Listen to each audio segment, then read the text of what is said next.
여러분, 한 나라를 지탱하고 보호하는 안전망이 여러 가지가 있습니다. 예를 들어서 정치가 그렇습니다.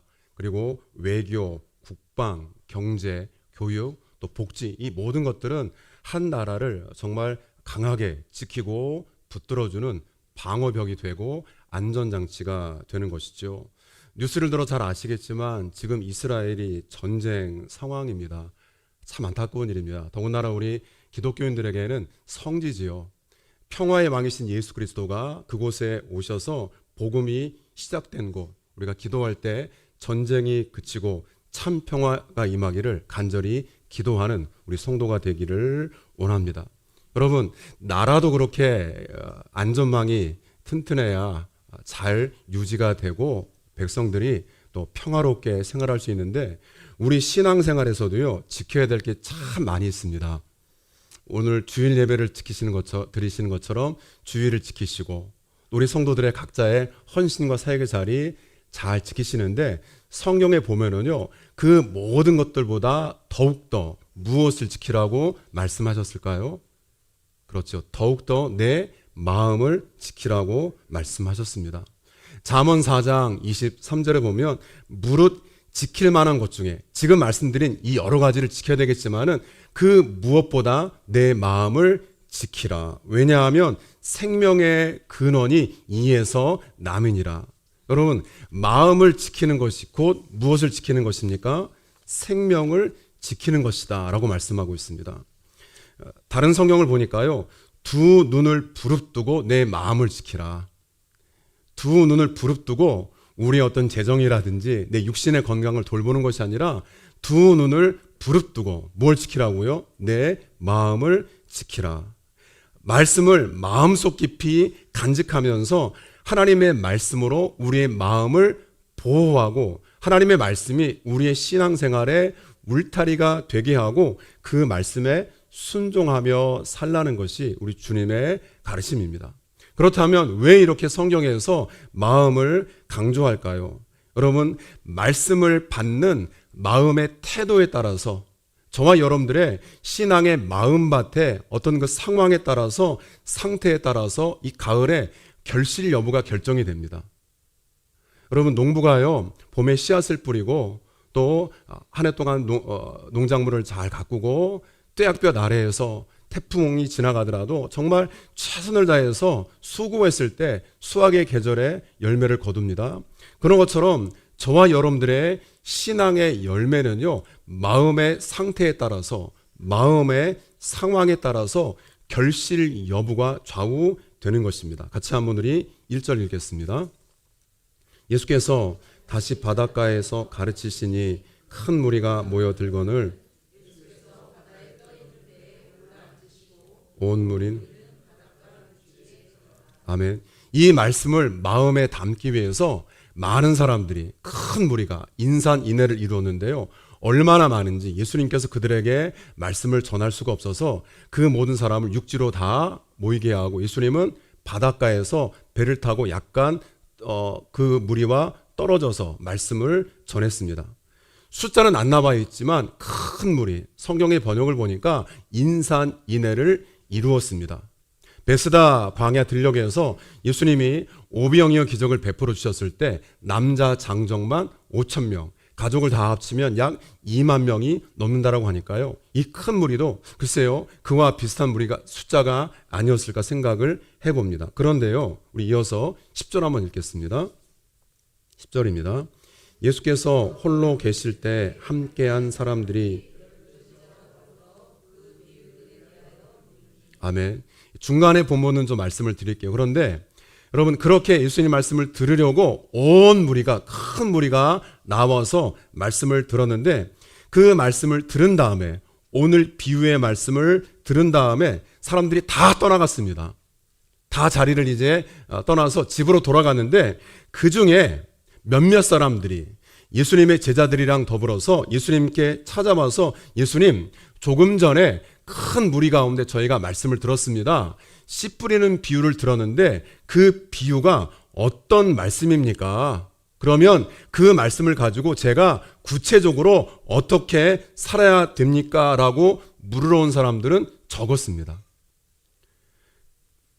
큰 무리가 그 말씀을 들었지만은요, 은혜 받았고, 좋았다. 그렇게 돌아갔는데, 실제 그 말씀을 가지고 예수님, 제가 어떻게 살아야 됩니까? 구체적으로 이 말씀이 무슨 뜻입니까? 그 말씀에 대해서 물으러 온 사람은 예수님의 12제자와 더불어서 몇 명 되지 않았습니다.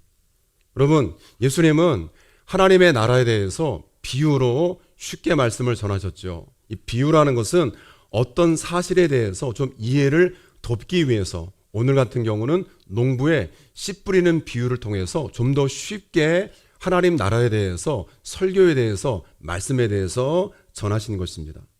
수수께끼, 속담, 우화가 이러한 비유에 해당이 될 수 있습니다. 오늘 이 쉬운 말씀을 들었지만은요, 그 말씀을 듣고 그러면 하나님의 나라가 이러한 것이구나. 그러면 이 말씀을 가지고 내가 어떻게 살아야 되는지 잘 이해가 되지 않습니다. 쉬운 말씀이지만 좀 더 구체적으로 내가 가정에 돌아가서 직장에 돌아가서 사업할 때 이 말씀을 가지고 어떻게 살아야 되는지 궁금증이 풀리지 않기 때문에 사람들이 다 돌아간 다음에 끝까지 남아서 예수님을 만난 사람들은 12명의 제자 외에 몇 명 되지 않았다라는 것입니다. 11절 한번 같이 보겠습니다. 11절입니다. 이르시되 하나님 나라의 비밀을 너희에게는 주었으니 외인에게는 아멘. 여러분 쉽게 비유로 말했지만은요, 이 비유를 통한 하나님의 비밀은 그래 이렇게 찾아와서 나한테 물은 너희들밖에는 알지 못하지. 여러분 모든 사람이 다 알면 비밀입니까? 아니죠. 그럼 모든 사람이 다 모르면 비밀입니까? 아닙니다. 다 아는 것도 비밀이 아니고 다 모르는 것도 비밀이 아니라 적은 수의 사람만 아는 것이 비밀입니다. 그 비밀은요, 누구나 접근할 수가 없습니다. 접근하더라도 그 비밀을, 그 문서를요, 열람할 수 있는 사람은 극히 제한적입니다. 예를 들어서 군대라든지 회사, 정부 조직에 보면은요, 대외비라는 문건이 있습니다. 이 문건은 절대 외부로 유출해서는 안 되는 것이죠. 글자 그대로 비밀 문서입니다. 그 문서에는요, 2급, 1급이라고 하는 도장이 찍혀 있습니다. 그러니까 1급이 더 중요하죠. 중요한 비밀일수록 그 문서를 열람하거나 접근하는 사람은 극히 일부분이고 제한적입니다. 그러면 예수님께서 복음에 대해서 비밀이라고 말씀하셨으니까 그러면 어떤 사람에게는 2급 비밀, 목사에게는 1급 비밀 그렇게 차별하십니까? 절대 그렇지 않습니다. 모든 사람이 구원받기를 원하십니다. 지금도 모든 사람이 천하보다 귀한 한 사람의 영혼이 지옥 가지 않고 주님 품으로 돌아오기를 기다리고 기다리시는 것이 하나님 아버지의 마음입니다. 그런데 문제는 사람의 문제죠. 하나님은 그렇게 계속해서 말씀을 들려주시는데 쉽게 비유로 말씀하시는데 그 말씀을 마음에 담고 그 말씀대로 순종하는 그 사람은 극히 일부분입니다. 구약시대에는 정말 셀 수 없는 많은 하나님의 사람들, 예언자, 선자를 보내셔서 알려주시고 말씀하시는데 돌이키지 않았습니다. 결국은 바벨론 심판을 받아서 바벨론 포로로 끌려가지 않습니까? 하나님은 계속해서 말씀하십니다. 쉽게 비유를 통해 말씀하시고 들려주시는데 그 말씀을 마음에 담는 사람은 비밀이 극히 일부분의 사람들에게 열람되고 알려지는 것처럼 이 비밀을 깨닫고 그 말씀을 마음에 담고 순종하며 사는 사람은 극히 일부분입니다. 그래서 이 진리의 말씀이 오늘 이 시대에도 비밀인 것입니다. 오늘 우리 본문을 좀 살펴봤지만은요, 처음에는 예수님께 나왔던 사람들이 예수님께서 배를 타고 거리를 두고 말씀을 전할 정도로 인산인해를 이루었습니다. 그렇지만 나중에 그 복음의 비밀을 깨달은 사람은 극히 일부분이죠. 오늘 한번 이 비유를 한번 살펴볼 텐데 같이 한번 3절 보겠습니다. 들으라, 씨를 뿌리는 자가 뿌리러 나가서. 아멘. 한번 따라합니다. 들으라. 여러분 들으셔야 됩니다. 들으셔야 됩니다. 그냥 다 듣고 오늘 좋은 말씀이구나, 예배 드렸으니까 그렇게 돌아가는 것이 아니라 끝까지 남아서 이 말씀이 무슨 뜻입니까? 이 말씀을 가지고 어떻게 살아야 됩니까? 구체적인 여러분들의 생활 속에서의 적용점을, 비밀을 알고 깨닫고 돌아가시는 우리 비전교회 성도 되시기를 주님의 이름으로 축복합니다. 당시 유대인들은요, 씨를 뿌릴 때 두 가지의 방법으로 뿌렸습니다. 첫 번째는 농부가 직접 손으로 이렇게 씨를 뿌렸습니다. 밭에 나가서 손으로 씨를 뿌렸고요. 또 하나는 짐승의 등에 여러분 구멍을 뚫린 씨앗 자루를 놓고 이동합니다. 그러면 짐승이, 나귀가요, 이렇게 걸어갈 때마다, 나귀가 자리를 옮길 때마다 등에 씨앗이 담겨져 있는 전대가 있는데 구멍을 뚫어놨으니까 거기서 씨앗이 이렇게 쭉 나가겠죠. 그래서 밭에 씨를 뿌렸습니다. 오늘은 농부가 씨를 뿌리는 상황인데요, 마태복음 13장이랑 똑같은 말씀입니다. 여기서 씨앗은 그냥 씨앗이 아니라 천국 말씀이고요, 뿌려진 밭, 네 가지의 밭은 사람들의 마음입니다. 우리 같이 한번 4절 보겠습니다. 뿌릴새 덜어는 길가에 떨어짐에 새들이, 아멘. 농부가 씨를 뿌렸는데요, 그 씨가 바람에 따라 타고 날아가서 어디에 떨어졌죠? 길가에 떨어졌습니다. 길가, 어떤 땅입니까? 누구나 지나가는 땅이기 때문에 딱딱한 땅입니다. 씨앗이 뿌려졌지만 씨앗이 땅 속에 들어갈 새도 없이 새가 와서 먹어버렸습니다. 여러분, 길가는요, 아무나 다닙니다. 여러분, 아무나, 세상의 아무 것에 여러분들의 마음을 열지 마세요. 큰일 납니다. 새들이 와서 먹어버립니다. 5절 보게 되면은 그 다음에 이 씨앗이 흙이 얕은 돌밭에 뿌려졌습니다. 물론 흙이 얕은 돌밭도 밭이지만 곧 싹이 나왔지만은요, 흙이 얇기 때문에 뿌리가 내릴 그런 땅이 아닙니다. 뿌리가 없어서 말라버립니다. 해석을 보면은요, 처음에는 은혜 받고 예배 드리고 감격하고 헌신하고 충성하다가 흙이 얇기 때문에 이내 식어버립니다. 어제는 예배 드렸는데 오늘은 예배 나오지 않고, 지난주는 헌신하고 충성했는데 오늘은 냉랭합니다. 금방 포기하죠. 뿌리가 약한 나무는 햇볕에 타서 말라버리듯이 환난이나 어려움이 오게 되면 곧 넘어집니다. 흙이 얕기 때문에 뿌리 내릴 여력이 없습니다. 우리 한번 7절 같이 볼까요? 7절입니다. 덜어는 가시떨기에 가시가 자라 기운을 막았으므로, 아멘. 또 이 씨앗이 가시떨기, 가시나무 사이에 떨어졌는데, 가시는 세상의 염려와 욕심을 의미합니다. 자라야 되는데요, 걱정과 욕심과 염려 때문에, 내가 오늘 주일 예배 드리면, 내가 하나님의 일에 헌신하고 충성하게 되면 내 물질이 얼마나 손해인데, 내가 또 교회 오가는 시간이 얼만데, 손해 볼 것 같은 상황이 되면 내 이익과 걱정과 욕심 때문에 믿음과 신앙을 포기하는 것입니다. 길가에 떨어지고 흙이 얕은 돌밭에 떨어지고, 그리고 가시떨기 그 사이에 떨어졌습니다. 네 가지 밭 중에 세 밭은 실패, 열매를 거둘 수가 없습니다. 마지막 네 번째 밭은 어떤 밭이죠? 8절 한번 같이 볼까요? 8절입니다.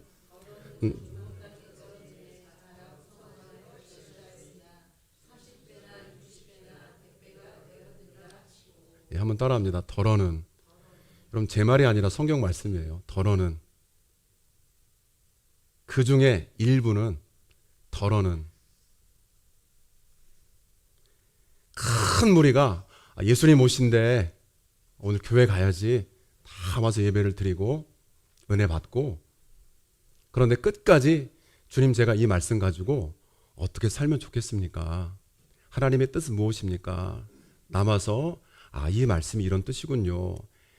그럼 제가 오늘 돌아가서 어떻게 살겠습니까? 결심하고 헌신한 사람이 12제자 외에 극 일부분인 것처럼, 여러분 4분의 3은 실패입니다.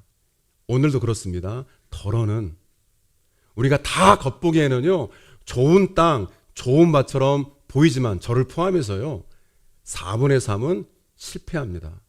덜어는 분명히 말씀하세요. 덜어는 좋은 땅에 떨어짐에 30배, 60배, 100배 열매를 맺느니라. 마태복음은 반대입니다. 100배, 60배, 30배. 마가복음은 점층법이지만 마태복음은 점강법입니다. 왜 그럴까요? 그만큼 덜어는 열매 맺는 밭이 적기 때문에 그렇습니다. 많은 씨앗을 뿌렸는데 많은 열매를 맺었는데 아니 수십 년 동안 모태신앙으로 지금까지 교회를 섬겼는데 덜어는 유대인들이 보통 사람들입니까? 바리새인 사두개인들은 성경을 암송하고 성경을 가르치고 해석하고 필사하는 그런 사람들이었는데 대부분 다 실패하고 세계의 밭과 같이 실패하고 길가기 때문에 아무에게나 내 마음을 다 내어주고요. 사단이 와서 유혹하는지도 모르고 있고 흙이 얕은 돌밭이기 때문에 뿌리를 내리지 못하고 예수님, 세상, 걱정, 이 사이에서 걱정하고 염려하면서 대부분 다 실패하는데 덜어는 4분의 1만이 열매에 맺는다라고 오늘 우리에게도 경고의 말씀을 하고 있습니다. 여러분 그러면 처음서부터 좋은 땅이 있을까요? 여기에 우리에게 좀 가능성이 있습니다. 여러분 농사 지을 때 이스라엘 예를 들더라도요. 처음서부터 좋은 땅은 없습니다. 이스라엘 온통 다 돌로 된 땅입니다. 척박한 땅입니다. 그렇다면 그 땅을요. 좋은 땅 되기 위해서 어떻게 될까요? 개간해야죠. 밭을 일구고 그리고 돌을 걸러내고 정말 농사 짓기에 합당한 땅으로 개간해야 됩니다. 개간한다고 그리고 거기에 씨를 뿌린다라고 가을에 열매를 맺습니까? 아닙니다. 이른 새벽서부터 밤 늦은 시간까지 비가 오면 비가 오는 대로 햇빛이 비치면 햇빛이 비추는 대로 태풍이 오면 날이 추워지면 거기에 따라서 농부가 얼마나 또 병충해라든지요. 이것을 방지하기 위해서 얼마나 많은 수고를 기울입니까? 그래야지만 그 땅에서 좋은 열매 거두는 것입니다. 여러분 사람의 마음이 처음서부터 어떤 사람은 길 까고 어떤 사람은 흙이 얕은 돌밭이고 어떤 사람은 가시떨기 어떤 사람은 옥토 정해지지 않았습니다. 저와 여러분들이 가꾸기 나름입니다. 한 사람의 마음속에도요. 어느 때는 길가인 경우 어느 때는 흙이 얕은 돌밭인 경우 어느 때는 가시떨기 그 밭인 경우 어느 때는 좋은 땅인 경우가 있습니다. 중요한 것은 저와 여러분들의 마음 가운데 가시떨기라든지요. 흙이 얕은 돌밭 그 모든 서망들을 다 제거하고 좋은 마음의 밭을 가꾸고 일구시는 우리 성도가 되시기 바랍니다. 여러분 요한복음 6장 66절에 보면 예수님께서 좀 제자들에게 사람들에게 부담이 되는 말씀을 하셨습니다. 그러니까 예수님께 그러니까 성경 보니까 제자 중 많이 물러가고 다시는 그와 함께 다니지 않았다. 내게 좀 불편하더라도 내게 좀 불편하니까요. 그 말이 거북하니까 예수님 말씀을 듣지 않고 떠나가서 다시 다니지 않았다라고 말하고 있습니다. 한 번, 두 번 우리가 예배 드리고 은혜 받을 수 있습니다. 그냥 적당히 신앙생활 잘하는 것처럼 볼 수 있습니다. 그런데 여러분 그렇게 해서는 우리 마음밭이 좋은 밭 되지 못합니다. 계속해서 지속적으로 집중해서 우리 한번 누가복음 8장 15절 같이 보겠습니다. 누가복음 8장 15절입니다. 좋은 땅에 있다는 것은 착하고 좋은 마음으로 말씀을 듣고 아멘. 다른 번역을 보니까요. 꽉 붙잡는 것입니다. 어떤 순간에도 하나님의 말씀을 내가 들었던 말씀을 꽉 붙잡아서 그 말씀이 우리 삶에 잘 적용이 되고 그 말씀대로 순종하고 결실할 때까지 인내하는 그 밭이 그 사람이 어떤 밭이라고요? 좋은 밭이라고 성경은 말씀하고 있습니다. 여러분 어떤 땅인지는요 잘 모릅니다. 겉으로는 잘 모릅니다. 그런데 수학의 계절에 보면 이 밭이 이 땅이 좋은 열매 맺는 걸 보니까 좋은 땅이었구나. 그때는 알게 됩니다. 그럼 제가 한번 말씀 중에 이 개울을 건너는 징검다리의 말씀을 드렸습니다. 반대편에 개울을 건너는데요. 징검다리의 간격이 일정하면 건너기 쉽습니다. 한 1m 정도 내배가 되면은요, 그냥 폴짝 뛰어서 건너고, 그 다음 건너고, 그 다음 건너고. 청계천이 그런 경우입니다. 일정합니다. 반대편 천으로 가는 그 징검다리가. 그런데 그 징검다리 간격이 길어요. 그러면 정말 육상 선수가 만약에 높이뛰기 할 정도, 뛸 정도로 그렇게 간격이 넓다면은 우리는 어떻게 될까요? 건너다가 빠집니다. 건널 수가 없습니다. 그러니까 징검다리의 간격이 촘촘하고 짧을수록, 간격이 좀 짧을수록 우리는 쉽게 건널 수가 있겠죠. 여러분, 주일에서 주일까지의 간격이 너무 길면 실패합니다. 그래서 하나님께서요, 중간에 수요 예배, 예전에 3일 예배라 그랬잖아요. 주일 예배고 3일 동안. 일주일 동안 너무 우리가 다리가 찢어질 것 같으니까요. 중간에 수요 예배, 그 다음에 금요 불기둥 기도, 금요 예배. 그리고 또 그게 또 우리가 너무 힘들 것 같으니까 누구를 위해서요? 새벽 기도 매일마다. 저와 여러분들이 한 번 말씀을 듣고 돌아가는 큰 무리가 아니라 새벽 기도, 또 수요 예배, 금요일 기도회, 또 성경 통독, 또 필사하시잖아요. 그 모든 것들이 여러분, 하나님 이 말씀을 가지고 내가 어떻게 살면 좋겠습니까? 씨름하고 묵상하는 우리의 좋은 밭 되기 위한 하나의 과정입니다. 이것이 귀찮다라고 해서, 힘들다라고 해서, 여러분 혹시 오늘 이제 점심 드시잖아요. 예배 끝나고 각자 돌아가셔서 주중에 식사 안 하시고 지난 주일날 점심에 식사하신 분, 그 이후에 오늘 점심을 처음 드시는 분, 제가 이상한 말 하나요? 그런 분 없으시죠? 정해진 시간 매일마다. 물도 마찬가지고요. 그런데 왜 우리의 신앙생활 이렇게 간격이 넓지요? 큰 무리처럼 한 번 들었으면 됐지. 돌아간다면 저와 여러분들 실패하는 4분의 삶에 속하게 되는 것입니다. 지금이야 휴대폰으로 실시간으로 우리의 어떤 그 문자 소식을 전할 수가 있는데, 예전에는 전보가 장거리 통신 가운데 가장 빠른 수단이었습니다. 급한 소식을 전할 때 전보 외에는 방법이 없었습니다. 가장 빠른 통신 수단이었을 때 그 전보 회사에서 이제 취급하는 게 모스 부호잖아요. 모스 부호 회사에서 이제 신입사원들을 맡기 위해서 입사 공고를 냈습니다. 많은 사람들이 몰려와서 이제 시험을 응시하기 위해서 이력서를 냈고, 그 중에 이제 뭐 계속 여러 과정을 거쳐서 이제 8명이 최종 후보자가 되어서 본사에 면접을 오라, 그런 연락을 받았습니다. 7명이 먼저 왔고 맨 나중에 사람이 도착해서 기다리는데, 여러분 그 전보 회사다 보니까요, 모스 부호가 뭐 계속해서 여기저기에서 막 뭐 띠디디디 이런 식으로 소리가 많이 들리고, 이 대기하는 그 공간 안에 너무 많은 잡음 소리가 들리는 것입니다. 그런데 한 10분이 지나니까요, 맨 마지막에 왔던 한 사람이 벌떡 일어나서 저 건너편에 있는 사장실로 급히 막 달려가는 것입니다. 7명의 사람들이 웬일인가.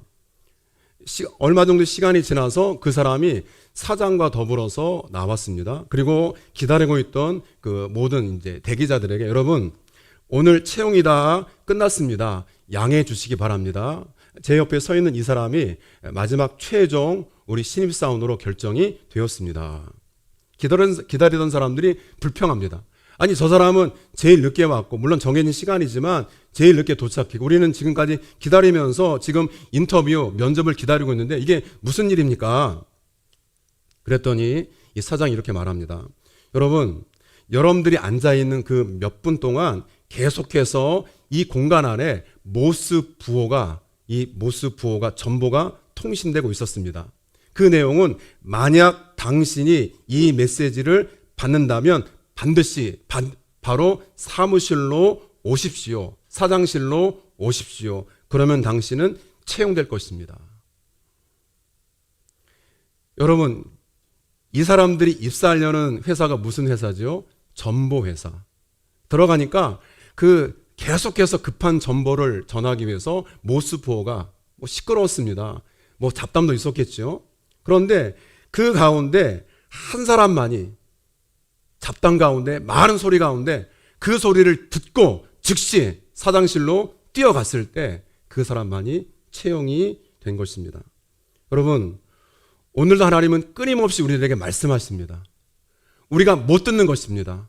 하나님이 말씀하지 않는 것이 아니라 계속해서 말씀하시는데 세상의 잡음 때문에, 많은 소리 때문에, 우리 형편과 상황 때문에 우리가 듣지 못하는 것이죠. 듣는 사람만이 뛰어가서 채용되는 것처럼 그 듣는 사람만이, 여러분, 들어서 말씀에 순종하는 그 사람만이 좋은 밭, 좋은 땅 되어서 열매 맺게 될 줄로 믿습니다. 그런 세상에 살고 있는 성도들, 오늘 말씀을 통해서 실패하고 무너지는 4분의 3, 거기에 속하는 것이 아니라 좋은 땅, 좋은 밭으로 잘 갖고 가시는 우리 비전교회 성도 되시기를 주님의 이름으로 축복합니다.